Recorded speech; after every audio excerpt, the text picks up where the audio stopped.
Le droit à l'identité, pour moi, c'est le droit de savoir d'où on vient, donc dans quel pays d'origine on vient. C'est le droit de connaître son nom de famille, son prénom, de savoir qui sont ses parents. Ça, c'est pour moi primordial. C'est ça le droit à l'identité. C'est de ne pas avoir cette page blanche, cet inconnu, de se dire, mais est-ce que je suis tombée d'une cigogne qui m'a déposée ou... Voilà, c'est vraiment savoir où sont ses racines.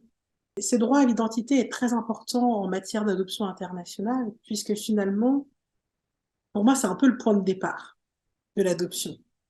Parce que l'histoire qu'on raconte le plus généralement, c'est qu'on a retrouvé un enfant, on ne sait pas d'où il vient, on l'a déposé. C'est un peu l'histoire que tout le monde a en tête, qui n'est pas forcément vraie, mais ça, on le découvre de plus en plus.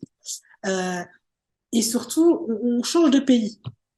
Voilà. Donc, on passe d'une identité culturelle à une autre identité culturelle.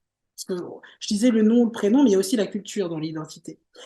Et vraiment, de toute sa vie, la personne adoptée, on va la renvoyer vers ses origines, quoi qu'il arrive, surtout quand ça se voit physiquement. Moi, je cite l'exemple, quand j'étais plus jeune et même maintenant, la première question qu'on va me poser généralement, c'est tu viens d'où?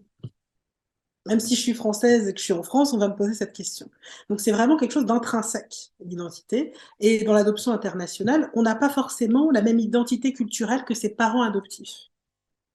Même si on forme une famille, voilà, on forme une vraie famille. Et donc pour moi, pour vraiment pouvoir construire ce puzzle de l'identité, on a besoin d'avoir toutes les composantes pour se construire.